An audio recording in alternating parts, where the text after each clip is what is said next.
kwizera ni kimwe mu bintu Imana yashingiraho ikagutabara. Mu misengere yawe, mu kwemera kwawe, ugire kwizera, kuko Imana wizeye, Imana wemera, ni Imana ishobora ibintu byose. Ariko Yesu arakubwira ngo humura.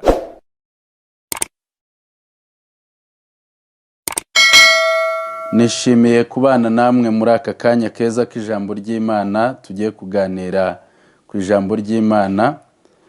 Uyu ni umwanya mwiza w'umugisha w'igiciro, kuko wumvise amagambo menshi n'inkuru nyinshi zitandukanye, ariko ugiye kumva ijambo ry'Imana rishobora guhindura ubuzima bwawe, rishobora guhindura imibereho yawe, rishobora kugukiza, rishobora kuguha icyerekezo, rishobora kugufasha mu buzima bwa none ubayemo, ndetse rikagufasha no kugira ubuzima bwiza n'ubwiteka ryose. Reka dusenge Imana, dusengere umwanya w'ijambo ry'Imana, maze tuganire ku ijambo ry'Imana. Mana ishobora byose, turagushimiye mu izina rya Yesu Kristo rikomeye kubw'uyu mwanya mwiza uduhaye umugisha. Turagusabye ngo uvugane natwe muri uyu mwanya, uvugane n'umuntu wese ukurikiye iyi televiziyo, uvugane n'umuntu wese Mana ishobora byose warurushye umutima we, waruremerewe, uvugane n'ubuzima bwa buri muntu wese, kuko ijambo ryawe ni rizima, rirakiza, rirabohora. Ijambo ryawe ryaremye ibiri mu isi byose. Igihe wavugaga ngo habeho ibi n'ibi bikabaho, habayeho ibikururuka, habaho ibimera, habaho ibiguruka, habaho ibigenza amaguru. Mana, buri kintu cyose cyabayeho kubera ijambo ryawe, natwe turiho kubera ijambo ryawe. Niyo mpamvu dusenze kugira ngo ijambo ryawe ribohore ubuzima bw'abantu, ijambo ryawe rikiza imitima yarirushye, ijambo ryawe rituma abantu bahabwa umugisha, ijambo ryawe rituma abantu babona amahoro yawe. Urakoze Mana yacu, ngaho bana natwe, nanjye ugiye kurivuga, unyobore muri byose, ntaba ari njye, ahubwo ugaragare kandi wiyubahishe. Byose tubisabye dushima kandi twizeye mu izina rya Yesu Kristo, amen. Murakoze cyane. Tugiye gusoma ijambo ry'Imana riboneka hano muri Matayo igice cyaho cya 9, aho tugiye gusoma umurongo waho wa mbere n'uwa 2. Niyo mirongo tugiye kuganiraho. Umutwe w'ijambo uravuga ngo akiza ikirema gihetswe na 4, amaze kukibabarira ibyaha, yikira mu bwato arambuka agera mu mudugudu w'iwabo. Bamuzanira ikirema mu ngobyi, kiryamye mu ngobyi. Nuko Yesu abonye kwizera kwabo, abwira icyo kirema ati, mwana wanjye, humura, ibyaha byawe urabibabariwe. Amen. Intego tugiye kuganiraho muri aka kanya y'iri jambo ry'Imana ni intego ivuga ngo humura urakira. Hano Bibiliya ivuze ukuntu Yesu bamuzaniye umuntu wari umaze igihe kinini arwaye, yari afite ubumuga bwo kutagenda, yari yararemaye, ndetse kugira ngo agire aho ajya byasabaga ko bamushyira mu ngobyi, bakamuheka, bakamutwara aho bashaka kumutwara, cyangwa nawe aho yashaka gutwarwa. Iki gihe rero abantu baje kumenya ko hari umugabo witwa Yesu ukiza indwara, hari Yesu ubohora abantu baboshye, hari Yesu ukora imirimo n'ibitangaza, hari Yesu ushoboye ibintu byose, ndetse ushoboye gukiza uyu muntu wari umaze igihe kinini arwaye, yararemaye. Bamaze kubimenya, bafata umwanzuro wo kumujyana aho Yesu ari. Ijambo ryatubwiye ngo nuko Yesu ajya mu bwato arambuka agera mu mudugudu w'iwabo. Amaze kugera mu mudugudu w'iwabo, abantu ngo bamuzanira umuntu wari uremaye, wari ikirema, aryamye mu ngobyi. Impamvu Bibiliya ivuga ngo yari aryamye mu ngobyi nuko bamuzanye muri ngobyi bamuhetse. bamuzaniye Yesu kuko ngo bari bafite kwizera ko nibagera kuri Kristo, uwo muntu nagera kuri Yesu, indwara ye, ubumuga yari afite bumaze igihe kinini cyane buri bukire.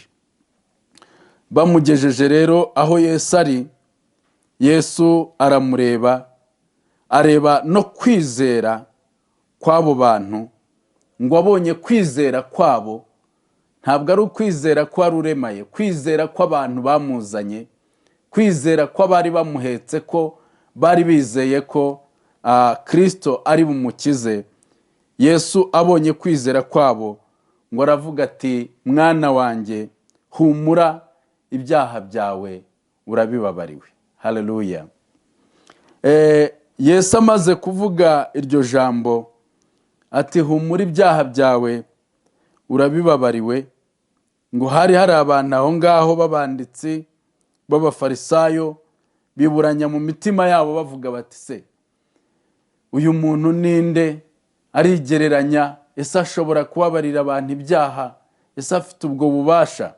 Ariko Kristo afite imbaraga, afite ububasha n'ubushobozi bwo kubabarira abantu ibyaha, nk'uko ubwe yanabyivugiye akavuga ati, ari ukuvuga ngo uyu muntu nabyuke yikorera ingobyi ye atahe, ari no kumubwira ngo ibyaha byawe urabibabariwe, igikomeye ni ikihe?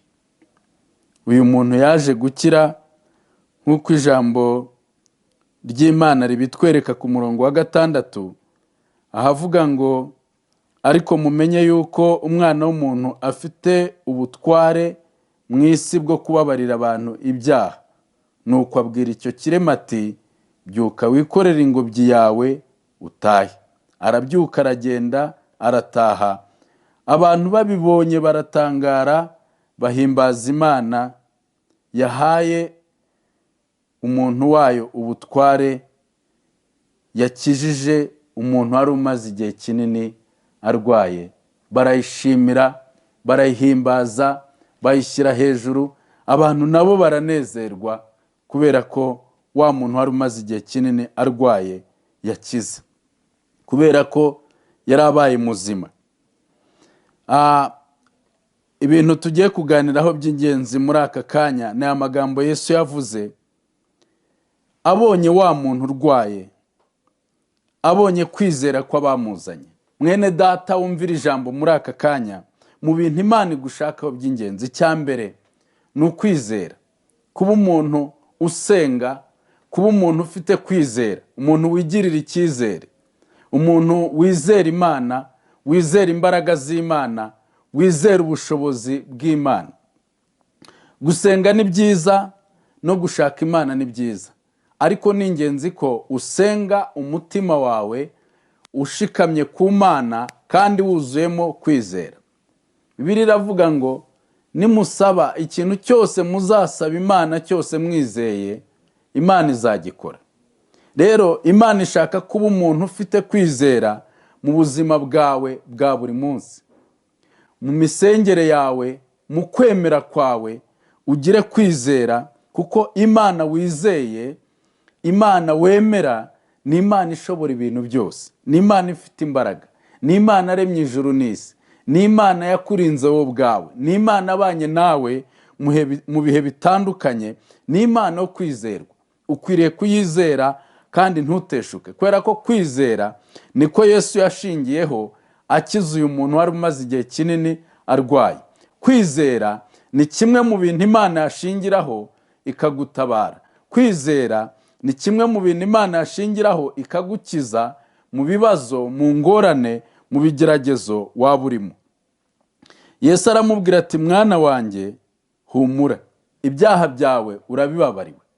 Yesu araduhumuriza muri iri jambo, uko natwe turi abana b'Imana. Nawe uri umwana w'Imana.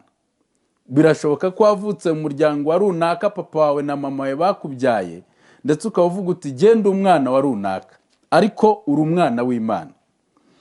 Uri umwana w'Imana kubera ko wavutse ubwa kabiri, ubyawe n'ijambo ry'Imana, uvutse ku bwa Kristo kugira ngo uzabone ubugingo buhoraho. Nawe uri umwana w'Imana. muri iri jambo yatubwiye ryiza yabwiye uyu muntu natwe atubwira uyu munsi ni ijambo rivuga ati humura. Ahumuriza umuntu bari baje bahetse, umuntu wari ubabaye, umuntu wari urwaye igihe kinini cyane, umuntu wari urushye cyane, umuntu utari ufite ibyiringiro, umuntu wari uremerewe kubera ubumuga yari afite, umuntu wari uremerewe kubera ikibazo yari afite cyari kimukomereye. Nawe tuvugana uyu mwanya, hari ibintu bikuremereye, biremereye umutima wawe. Nta muntu wagutura umutwaro umaze igihe kinini wikoreye. Hari ibintu biremereye ubuzima bwawe, hari ibintu biremereye umutima wawe, ariko Yesu arakubwira ngo humura. Humura wowe urushye, uruhijwe n'ibigeragezo, uruhijwe n'imibereho, uruhijwe n'uburwayi umaranye igihe bukuremereye. Ufite uburwayi wenda abantu batakiza cyangwa umuti utakiza, ariko Kristo ashoboye kugukiza ubwo burwayi bukuremereye. Kristo Yesu wakijije uyu muntu bari bahetse mu ngobyi, nawe ashoboye kugukiza ubwo burwayi ufite muri iki gihe. Niba ari uburwayi bw'umutwe, Yesu ashobora kugukiza ubwo burwayi bw'umutwe. Niba ari uburwayi bwo mu nda, niba ari ubumuga runaka nawe ufite, Yesu arashoboye kugukiza. Ikindi kandi cyiza cya Yesu ni uko atamukijije ubumuga bw'umubiri gusa, ahubwo yamukijije n'ubw'umutima. Ubwo yamubwiraga ati ibyaha byawe urabibabariwe. Kuko icyazanye Kristo ni ukugira ngo abantu bazabone ubugingo buhoraho. Niwe ubabarira ibyaha. Ikintu gitangaje ni ukuntu Yesu yamubabariye atanasabye imbabazi. Hano twigiremo muri iri jambo, twigiremo ibintu byinshi cyane. Icya mbere, wigemo ko Kristo ashoboye kukubabarira ibyaha byose wakoze. Intege nke zawe zose arazizi, amafuti yawe yose arayazi, imyitwarire yawe yose Yesu arayizi, kandi ashoboye kuguha imbabazi, kukubabarira ibyo byaha byose, ugahinduka umwana w'Imana, ugahinduka icyaremwe gishya. Arabishoboye kukubabarira intege nke zose wagize, imyitwarire mibi n'ibyo wakoze byose bitahesheje Imana icyubahiro. N'ubu uyu mwanya ukeneye imbabazi z'Imana, kandi Yesu nawe arashaka kukubabarira. Nta kindi agusaba, nuko wemera ukamwegera, ukaza hafi ye, ugaca bugufi ukemera ko uri umunyabyaha, nawe yiteguye kukubabarira, ugahinduka umwana w'Imana, ndetse ukazabona ubugingo buhoraho. Ikindi Yesu atwigisha muri iri jambo cy'agaciro ni ukubabarira umuntu utagusabye imbabazi. Kuko Yesu yababariye uyu muntu kandi atavuze ngo mbabarira. Bivuze yuko dukwiriye kubabarira abantu ibyaha byabo. Ukwiriye kubabarira abantu baguhemukiye. Ukwiriye kubabarira abantu bakugiriye nabi. Ukwiriye kubabarira abantu bakuvuze nabi. Ukwiriye kubabarira abantu bakomerekeje umutima wawe. Nubwo baba bagusabye imbabazi, nubwo baba batazigusabye, ariko wowe ubwawe ukwiriye gutera intambwe yo kubabarira abantu ibyaha bagukoreye, amakosa bagukoreye. Ukwiriye kwihanganira abandi, ukwiriye kubabarira abandi. Bibiliya iratubwira ngo nimubabarira abantu ibyaha babakoreye, namwe so mu ijuru azababarira. Bivuga ngo dukenera imbabazi z'Imana buri munsi, ariko Imana ikadusaba ko natwe tuba abantu bababarira buri munsi. Ugatera intambwe yo kubabarira, ukababarira buri muntu wese, nawe Imana ikakugirira neza, ikaguha imbabazi zivuye kuri yo.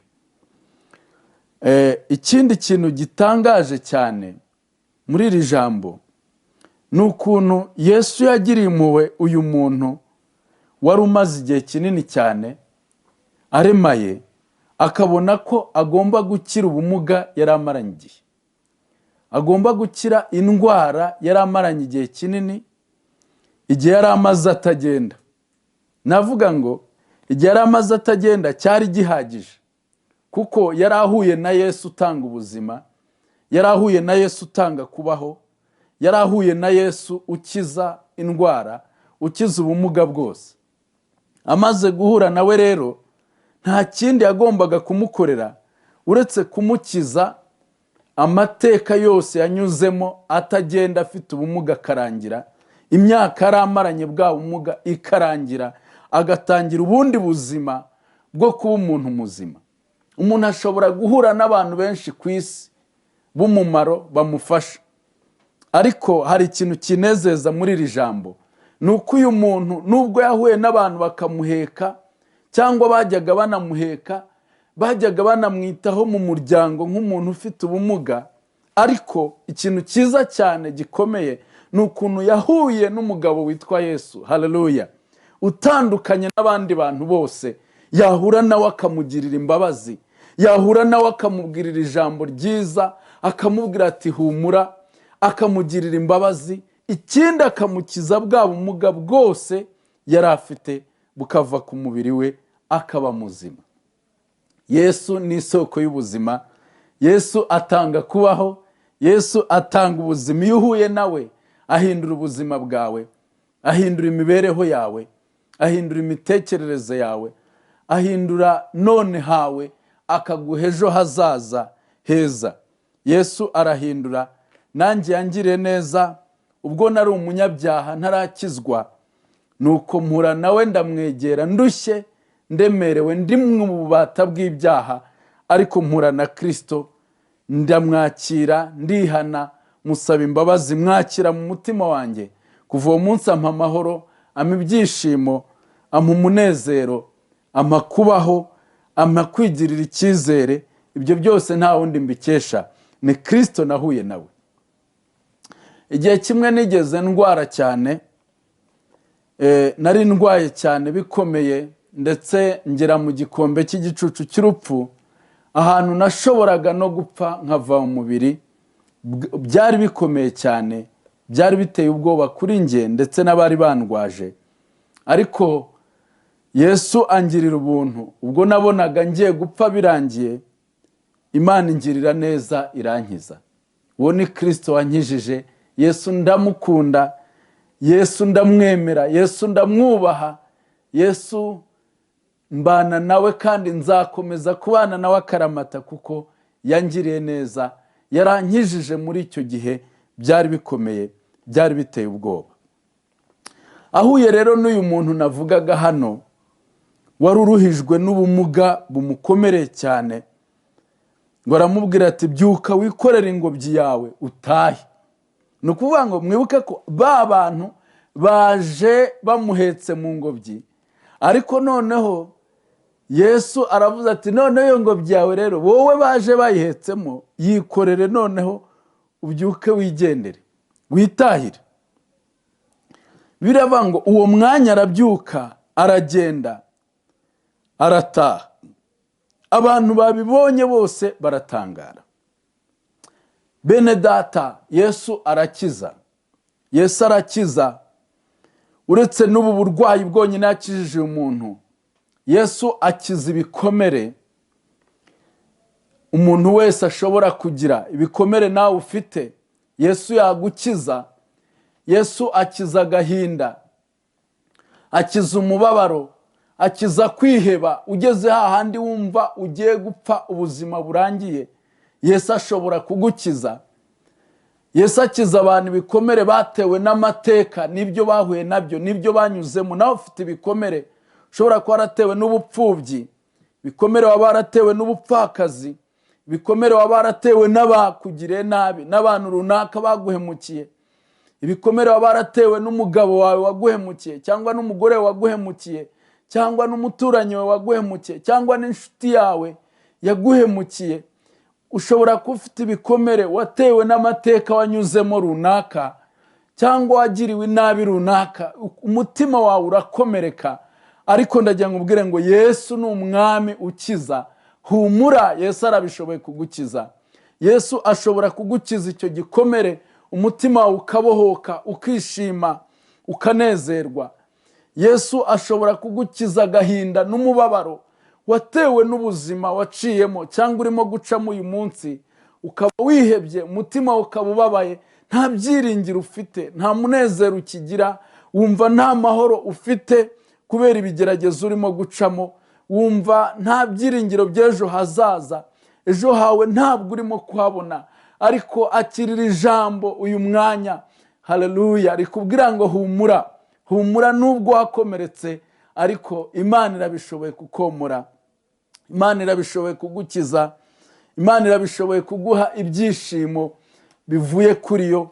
Ushobora kongera ugaseka, ushobora kongera ukanezerwa, ushobora kongera ukaririmba, ushobora kongera ugashimira Imana, ushobora kongera umutima wawe ukuzura ibyishimo bivuye ku Mana. Ndagutangariza ko Imana ifite ibyishimo yaguha ukanezerwa, kandi ndagutangariza ko niwemerera Imana ukemera kwakira Kristo, ukemera kwakira ibyo byishimo muri aka kanya, ugasenga Imana ukayegera, Imana iraza kuguha ibyishimo bivuye kuri yo, iraza kuguha amahoro avuye kuri yo, iraza kuguha umunezero uvuye kuri yo, iraza guhindura amateka y'ubuzima bwawe, buraza guhinduka. Imana iraza kukugirira neza.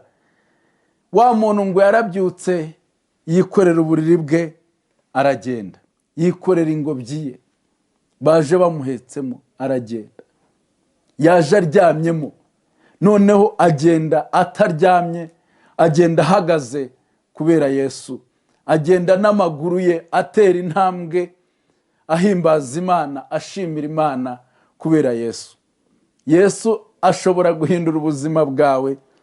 Uyu mwanya uryamye urira, nkuko Dawidi yavuze ngo hari kurira kwararira umuntu nijoro, nyamara bwacya mu gitondo impundu zikavuga. Wowe urira arashaka kukubyutsa ngo uhaguruke uve mu gihe cyo kurira, winjire mu gihe cyo kwishima cy'umunezero. Ushobora guseka kubera Kristo. Bibiliya yavuze ngo arabyuka aragenda arataha ari muzima.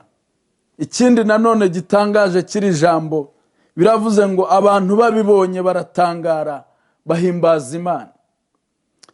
Imana nigutabara nigukiza, abantu bazabimenya, abantu bazabibona, abantu bazamenya ko Imana itabara, abantu bazamenya ko Imana ihindura amateka, abantu bazamenya yuko ariyo yagukijije, abantu bazamenya yuko ariyo yatumye useka, abantu bazamenya ko ari Imana yakwambitse, abantu bazamenya ko ari Imana yakugaburiye, abantu bazabimenya ko ari Imana iguhaye akazi, bahimbaza Imana. Abantu bazamenya ko ari Imana yagukijije uburwayi wari umaranye igihe kinini, abantu bazabimenya ngo nabo bahimbaza Uwiteka, bahimbaza Imana ishobora byose. Haleluya! Bashimira Imana ko ari Imana ikomeye, bashimira Imana ko ari Imana ikiza, bashimira Imana ko Imana yakubohoye, yahinduye amateka y'ubuzima bwawe. Hari amashimwe abantu bazashima ku bwawe, hari ibyishimo n'abandi bantu bazagira kubera wowe, hari umunezero abantu bazagira kubera wowe, hari igihe Imana izahabwa icyubahiro igashyirwa hejuru kubera wowe yatabaye, kubera wowe yagiriye neza, kubera wowe yarengeye. Nkubwire ngo ikibazo ufite, kigerageza umaze igihe urwana nacyo, ubuzima cyangwa imibereho mibi umaze igihe ucamo, Imana iraza kwigukuramo ikuremera amashimwe, kandi ayo mashimwe atuma Imana ihabwa icyubahiro, atuma Imana ihimbazwa, atuma Imana ishyirwa hejuru, atuma Imana igaragara. Imana igiye kugaragara muri ibyo bibazo byawe, Imana igiye kugaragara izi gusubize, izi gutabare, izi kurengere, ize ihindura amateka y'ubuzima bwawe, izi gukize, kandi nayo ize guhabwa icyubahiro. Ugiye kubona impamvu yo gushimira Imana. Ushobora kuba wibaza ku mateka y'ubuzima bwawe, ukareba ubuzima ubayemo n'ubwo wanyuzemo, ukumva abandi batanga ubuhamya bavuga imirimo n'ibitangaza Imana yakoze, ukavuga njyewe izantabara ryari, njyewe nanjye ryari nzavuga amashimwe, nzavuga imirimo y'Imana. Ariko Imana igiye gukora ikintu ku buzima bwawe gituma uyishima. Imana igiye gukora ikintu ku mibereho yawe kizatuma uyihimbaza, kizatuma abantu bayiramya, kiri butuma abantu bayiha icyubahiro, kiri butume nawe unezerwa uyishimira, kiri butuma amavi yose ayipfukamira, kiri butume izina ry'Imana yacu rishyirwa hejuru. Niyo mpamvu ngo abantu bahimbaje Imana barishima cyane, babonye yuko umuntu wari umaze igihe kinini arwaye akize, babonye yuko imbaraga z'Imana zihinduye ubuzima bwe n'imibereho ye. Haleluya! Ngo bahimbaza Imana, baranezerwa, bashimira Imana ko Imana ikoze igitangaza, ko Imana itabaye uyu muntu wari umaze igihe kinini cyane. Reka nkubwire ngo ijuru riratabara, Imana iratabara ni ukuri, Imana irakiza, Imana ihindura amateka, Imana bishoboye kukurengera muri iki gihe. Ushobora kuba uri mu gihe kigoye, igihe gikomeye cyane, igihe urimo nawe urakizi kandi n'Imana irakizi. Ibihe ucamo, Imana ni Imana nyir'ibihe, niyo yaremye ibihe, niyo yashyizeho ibihe. Ibihe urimo Imana irabizi, ibihe uciyemo Imana irabizi, n'ibihe bizaza Imana irabizi. Ariko Imana dusenga ni Imana nyir'ibihe, niyo yashyizeho ibihe, niyo yaremye igihe. Bibiliya iravuga mu Mubwiriza igice cya 3 ngo ikintu cyose kiri munsi y'ijuru cyagenewe igihe cyacyo. Imana rero niyo ishyiraho igihe icyo ari cyo cyose. Izi bihe uciyemo, reka nkubwire ngo rero iyi Mana yaremye igihe, yashyizeho igihe, igenga igihe, ikontorora igihe, ariyo nyir'ibihe, kuko yitwa Uwiteka, nihoraho igihe cyose, ibihe byose. Iyo ngiyi izi bihe ubayemo, kandi niyo ihindura ibihe. Ishobora gufata ibihe bibi wari ubayemo, ibyo wita ibihe bibi byawe, ikabihindura ibihe byiza byawe. Ni Imana ishobora gufata ibyo bihe wari ubayemo byo kugeragezwa, wari urimo ufitemo agahinda muri ibyo bihe, Imana ikabihindura ukajya mu bihe byo kwishima. Haleluya! Ni Imana ihindura ibihe. Ntabwo ibihe urimo bibi uzabihoramo. Nubwo haba hari umuntu wakwebwiye yuko ibihe urimo bibi uzabigumamo, ariko wibyemera, wibyizera. Hari imbaraga z'Imana nyir'ibihe ihindura ibihe, ishobora guhindura amateka y'ubuzima bwawe. Ibihe urimo ukabivamo mu izina rya Yesu. Birashoboka, byizere. Izere ko Imana ishobora byose. Izere ko iyo ngiyo nyir'ibihe yahindura ibyo bihe. Izere ko yahindura amateka yawe. Izere ko yaguha amahirwe utigeze ugira mu bihe byashize. Izere ko iki ari igihe Imana igiye kuguha andi mahirwe utabonye mu buzima bwawe, ukayabona ko hari ibindi bihe Imana igiye kuzana ku buzima bwawe. Haleluya! Haleluya! Ndumva Imana imbwira ngo nkubwire mwene data, wowe wumvira ijambo muri aka kanya, hari ibihe byiza, hari ibihe by'umugisha, hari ibihe by'ibyishimo Imana izanye ku buzima bwawe. Hari ibihe bidasanzwe Imana izanye ku mibereho yawe. Ibyo bihe byakire mu izina rya Yesu, kuko nyir'ibihe, uwaremye ibihe arakuzi, arakuzi. Hari umuririmbyi yavuze ngo iratuzi, izi n'amazina yacu. Imana irakuzi neza, iragusobanukiwe. Niyo mpamvu igomba kuguha ibihe byiza, nawe ukayishimira, ukayihimbaza, ukayishyira hejuru, ukayiha icyubahiro. Tubonye ko Imana yatabaye uyu muntu wari uremaye, ikamukiza, ikamugirira neza agakira. Ntabwo ari we wenyine, hari n'abandi bantu Imana yatabaye mu bihe bitandukanye, mu kazi bakoraga, mu nshingano babaga bafite, mu mibereho yabo ya buri munsi. Witwa Dawidi, igihe kimwe ngo yari ari mu kazi cyangwa mu nshingano, mu murimo wo kuragira intama. Noneho ngo igihe yabaga aragiye intama, ngo hakaza inyamaswa, hakaza idubu, zikaza kurya abana b'intama. Ariko ngo Dawidi aho yabaga ari aho ngaho, igihe abonaga idubu ije, njya nkunda uyu mugabo cyane Dawidi, ntiyagiraga ubwoba ngo atinye cyangwa ahunge ngo idubu iraje. Ahubwo nk'umushumba, nk'umwungeri, yasatiraga ya dubu cyangwa intare, akajya guhangana nayo kandi agatsinda, kubera imbaraga z'Imana zabaga ziri kumwe nawe. Biri twereka ko ngo Dawidi yagiye yirukana idubu, yagiye ashwanyaguza idubu ndetse n'intare igihe zazaga kurya abana b'intama mu rwuri. Ushobora guhura n'ibintu byinshi cyane nk'ibyo Dawidi yahuraga nabyo mu nshingano zawe, mu kazi kawe, mu murimo ukora runaka. ugahura n'ibikugerageza, ariko ikibazo si ibibazo wahura nabyo cyangwa ibyakugerageza. Icyaba ikibazo gikomeye kinateye ubwoba ni uko utatsinda ibyo uhuye nabyo, ni uko watsindwa na bya bibazo uhuye nabyo. Ariko none ufite gutsinda kubonerwa muri Kristo Yesu, ufite gutsinda kuva mu Mana, ufite kunesha uvana mu mbaraga z'Imana, uvana mu masengesho uhabwa n'Imana wiringiye, Imana ukorera. Niyo mpamvu rero udakwiye guterwa ubwoba n'ibibazo, kubera ko Imana ishobora byose yakuremye iguha ububasha n'imbaraga zo gutsinda ibibazo, iguha ubushobozi, iguha ubuntu, iguha uburyo bwo kuva mu bibazo. Wahuye n'ibibazo byinshi, n'ibigeragezo byinshi, n'intambara nyinshi, n'ibikurwanya byinshi, ariko impamvu kiriho ni uko hari Imana yakurwaniriye nk'uko yajyaga irwanira Dawidi muri icyo gihe.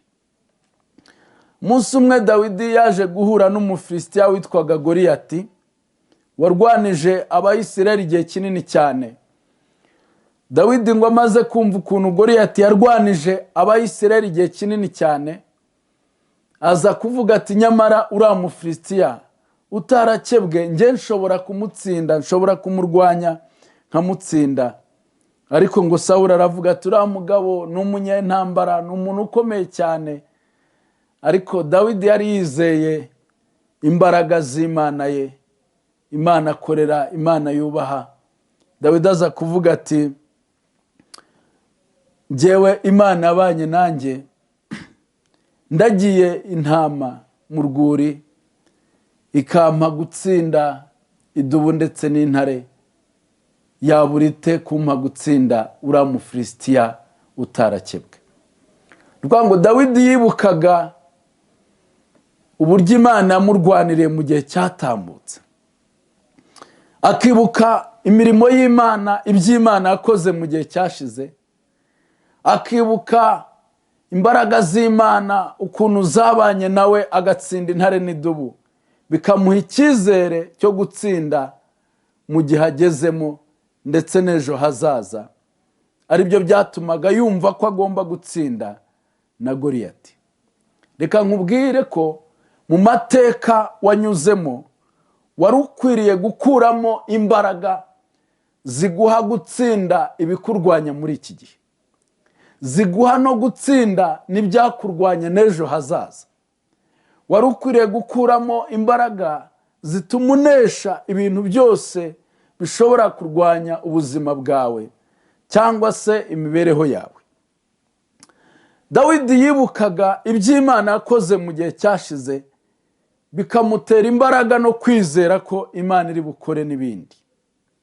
Nawe ibuka ibintu Imana yakoze mu gihe cyatambutse, ibuka ahantu Imana yagukuye, ibuka uburyo yakurwaniriye, ibuka inzobe yasibye imbere yawe ugiye gupfa, ibuka ubuzima wari urimo bubi ikabugukuramo, imibereho runaka waciyemo ikayigukuramo.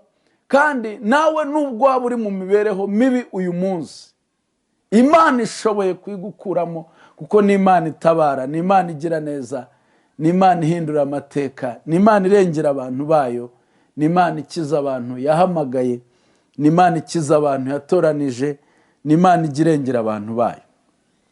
Dawidi yaje kujya guhangana n'igihangange cyitwaga Goliyati, wari Umufilisitiya. Igihe yari agiye guhura nawe, ntabwo yatwaye intwaro zikomeye cyane, nta nubwo yambaye imyambaro y'urugamba ikomeye, ahubwo ngo yafashe ibuye, afata umugozi, aragenda ajya guhura nawe. Ariko ngo Goliyati akimubona atangira kuvuga amagambo yo gutera ubwoba Dawidi. Aravuga ati wakana we, ese wagize ngo ndi umuntu usanzwe, wagize ngo ndi imbwa? Ati wakana we, ubu uyu munsi ngiye kukwica, nindangiza ndakubagira inyamaswa zo mu ishyamba zikurye. Yari arimo abibwira Dawidi wabaye mu ishyamba, wabanye n'inyamaswa zizi. Dawidi arabyumva. Ayo magambo ya Goliyati ntabwo yigeze atera ubwoba Dawidi. nawe uba ushobora kuba ufite ubwoba kubera amagambo wumvise, ibyo wasomye kuri Twitter, kuri Instagram, kuri Facebook, kuri WhatsApp. Ukaba ufite ubwoba kubera message runaka umuntu yaguhaye yo kugutera ubwoba. Message yavuye kuri Goliyati ntabwo ikwiriye gutera ubwoba Dawidi. Mwene data, wigira ubwoba, humura, wigira ubwoba, mu ijuru hari Imana igukunda. Dawidi ayo magambo ya Goliyati ntigeze amutera ubwoba ngo agire ubwoba wenda asubira inyuma, ahubwo ngo Dawidi nawe aramusubiza nta bwoba afite. Aramubwira ati nanjye ndagira ngo nkubwire ko uyu munsi ndakwica nguca igihanga, nkubagire ibisiga byo mu kirere n'inyamaswa zo mu ishyamba zose. Ariko hari ikintu kinezeza kuri Dawidi, ukuntu yatsinze ruriya rugamba, ni ukuntu ngo yateye Goliyati mu izina ry'Uwiteka Imana ya Isiraheli, Imana Goliyati yasuzuguraga, Imana y'Abayisiraheli yasuzuguraga, Imana ishobora byose. Ngo Dawidi yashyize ibuye rye mu mugozi, mu muhumetso, ararizunguza, aravuga ati ndaguteye mu izina ry'Uwiteka Imana ya Isiraheli. Ngo ryabuye riragenda rifata Umufilisitiya, uwo mwanya rimukocora mu gahanga, aragwa yikubita hasi yubamye, Umufilisitiya arapfa. Urugamba Dawidi arutsinda gutyo. Ariko reka nze nkubwire ko abakristo intambara yacu ntabwo tuyirwana nk'abantu mu buryo bw'umubiri, ahubwo tuyirwana mu buryo bw'umwuka, kandi tugatsinda kandi tukanesha. Haleluya! Tugatsinda ibiturwanya, tugatsinda ibitubuza amahoro, tugatsinda ibitashakaga ko tubaho, tugatsinda urugamba urwo ari rwo rwose binyuze mu mbaraga z'Imana. Nkuko Dawidi rero yafashe ibuye agafata n'uriya mugozi agashyiramo akazunguza, nawe ndagira ngo nkugire inama, ongera ufate ibihe byo gusenga, ufate kwizera. Ibyo Pawulo yandikiye, intumwa Pawulo yandikiye Abefeso igice cya 6 uhereye ku murongo wa 10, aho yavuze ati mutware intwaro zose z'Imana kugira ngo mubashe gukomera ku munsi mubi. Nawe nibyo ukwiriye gufata, ukwiriye gutwara intwaro zose z'Imana. Pawulo aravuga ati mutware kwizera nk'ingabo, kuko ariko muzazimisha imyambi yose ya wa mubi yaka umuriro. Mutware agakiza, mwambara agakiza nk'ingofero, mugende mukenyeye ukuri, ari ryo jambo ry'Imana. Izo nizo ntwaro tugomba gutwara nk'abakristo, twarangiza tugatsinda ibimeze nka Goliyati. Nizo ntwaro ukwiriye kwambara, nizo ntwaro ukwiriye kugendana. Pawulo arabwira Abefeso ati musengeshe umwuka iteka mu buryo bwose bwo gusenga. Ongera usenge nawe, wambara imbaraga, umenye ko gusenga ari intwaro yatuma utsinda urugamba rwanaga narwo. Gusenga ni intwaro yatuma utsinda abadayimoni baguteraga ku manywa cyangwa nijoro. Gusenga ni intwaro yakwirukana ibyakubuzaga amahoro. Gusenga ni intwaro yatuma utsinda ibintu byose wabonaga wabura igisubizo, cyangwa ibibazo wabonaga nta gisubizo, Imana ikazana igisubizo cyabyo. Gusenga kwakora imirimo n'ibitangaza uyu munsi ku buzima bwawe. Ongera ibihe byo gusenga. Fata gusenga nk'intwaro, fata gusenga navuga ngo nk'ikintu gikomeye cyane ugiye gukoresha muri iki gihe kugira ngo utsinde ibyakurwanyaga, utsinde ibyakubuzaga amahoro, utsinde ibyatumaga uyu mwanya ubona nta cyerekezo. Gusenga gushobora kugufasha, gusenga gukora imirimo n'ibitangaza, gusenga guhindura amateka, gusenga byahindura ubuzima bwawe. Wicika intege kubera ibihurimo, wicika intege kubera ibyo uciyemo, kubera ibyo urimo guhura nabyo, ahubwo ambara imbaraga, ambara imbaraga. Ibihe bigoye bikuremo imbaraga, ibihe bibona biruhije ubuzima bwawe, imibereho yawe bivanemo ibyiringiro, bivanemo imbaraga zituma ushobora gutsinda ibyakurwanyaga.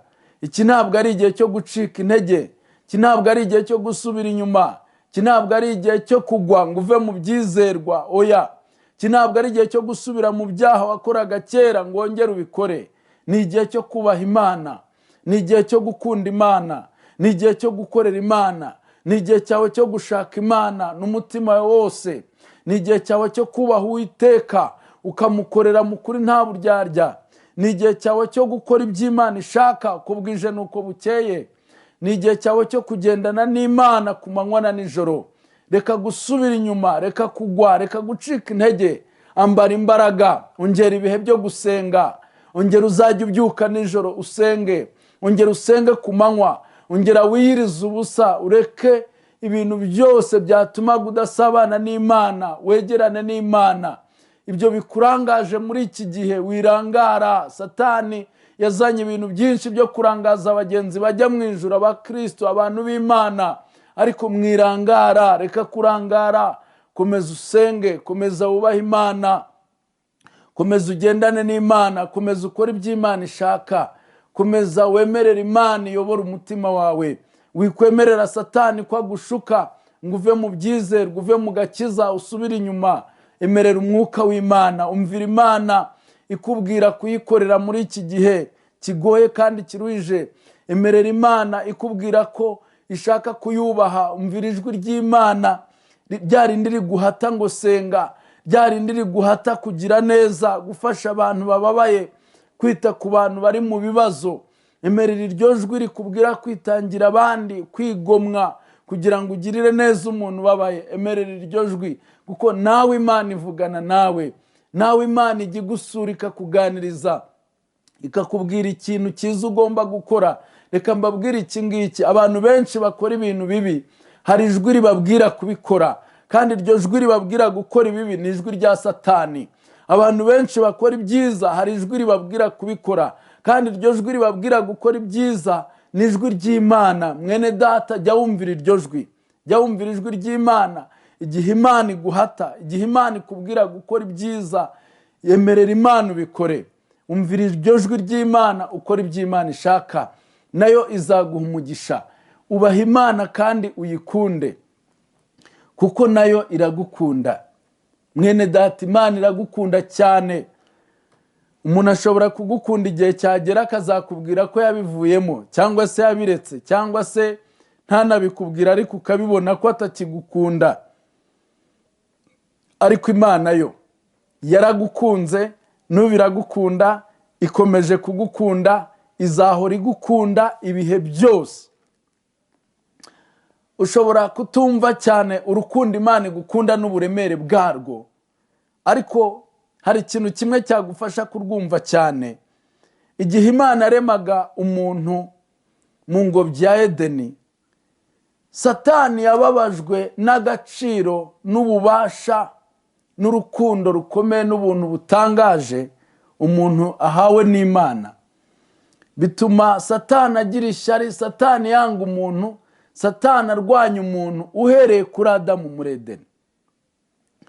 Buriya Satani arakwanga bikomeye, arakurwanya bikomeye, akora ibibi byose bishoboka byo kukubuza amahoro, arakuzengereza ku manywa na nijoro. Yarakurwanije, n'ubu arakurwanya, yarwanije na ba sogokuruza bacu, akora ibishoboka byose bibi bishoboka kugira ngo asenye ibyishimo, asenye amahoro, asenye umunezero, asenye umuryango wawe, atume mudahuza, atume mugira amakimbirane mu rugo rwanyu cyangwa se mu muryango wanyu. Satani akora ibishoboka byose, ariko emerera Imana n'imbaraga z'Imana, Imana yo mu ijuru, wemerera urukundo igukunda. Urwo rukundo kuko ruhebuje byose kuba ingenzi, urwo rukundo ruhebuje ibintu byose kuba ingenzi. Haleluya! Urwo rukundo rurakomeye cyane. Niyo mpamvu nagira ngo ubwire ngo numenye urwango Satani agukunda, Satani akwanga, numenye urwango Satani akwanga, ukarumenya, nubwo ajya kubeshya wenda ukagira ngo aragukunda, ukamenya uburyo akwanga, bizatuma uha agaciro urukundo Imana igukunda, ruhebuje byose, ruruta ibintu byose, rusumba ibintu byose, kuko urukundo Imana igukunda rurakomeye, rurahambaye. Imana iragukunda. twari turi kuri iri jambo rero rivuga ngo humura urakira. Mwene data wumvise iri jambo, humura, komeza wizere Imana, komeza wubahe Imana, ukora ibyo Imana ishaka, komeza ukorera Imana, ntuteshuke iburyo cyangwa ibumoso. Imana iragukunda, Imana igufiteho imigambi myiza. Iri jambo rero humura urakira, Imana irashaka kugukiza, ariko humura, yizere, komeza uyubahe, komeza uyikunde, komeza uyikorere. Tubonye uburyo Yesu yakijije umuntu wari uremaye, wari umaze igihe kinini cyane. Tubonye uburyo yamubwiye ati humura, tubonye ko yamuhabariye ibyaha, tubonye ko yamukijije ubumuga yari amaranye igihe akagenda. Nawe humura kandi wizere Imana, nk'uko bari abantu bari bahetse uriya muntu wari uremaye bari bafite kwizera. Nawe ukomeze kwizera, kuko Imana ishobora byose, Imana iri hejuru ya byose. Reka dufatanye muri aka kanya kugira ngo dusenge Imana. Nawe aho uri usenge, usaba Imana imbabazi, usaba Imana imbaraga, kandi ugire kwizera, kandi wizere ko ibikugoye byose n'ibikuruhije Imana ishoboye kubigukiza. Dufatanye gusenga. Mana ishobora byose, turagushimiye mu izina ry'Umwami wacu Yesu Kristo. Turagushimira kubw'ijambo ryawe twumvise muri aka kanya, ijambo rikomeye, ijambo rikiza, ijambo ribohora, ijambo rirema, ijambo rihindura, ijambo rikora imirimo n'ibitangaza, ijambo rikiza indwara, ijambo rizana imbabazi ku bantu. Ni mpamvu nsengeye abantu bawe Mana, abagucumuyeho ngo ubabarire, ubabarire abantu ibyaha bakoze, babarira umugabo wumvise iri jambo, umugore, umusore, umukobwa, umugirire imbabazi.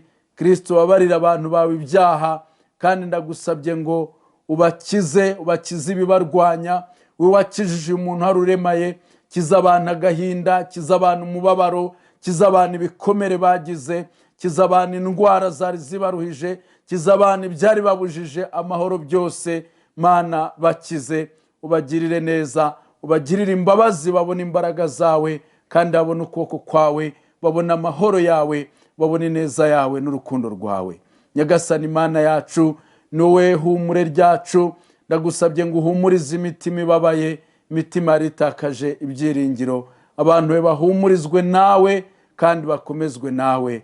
Ndagushimiye Imana yacu ko wabanye natwe muri aka kanya k'ijambo ryawe. Ndagushimira imitima ukijije, imitima ubohoye, abo ukijije indwara, abo ugiye guhindurira amateka. Urakoze Mana,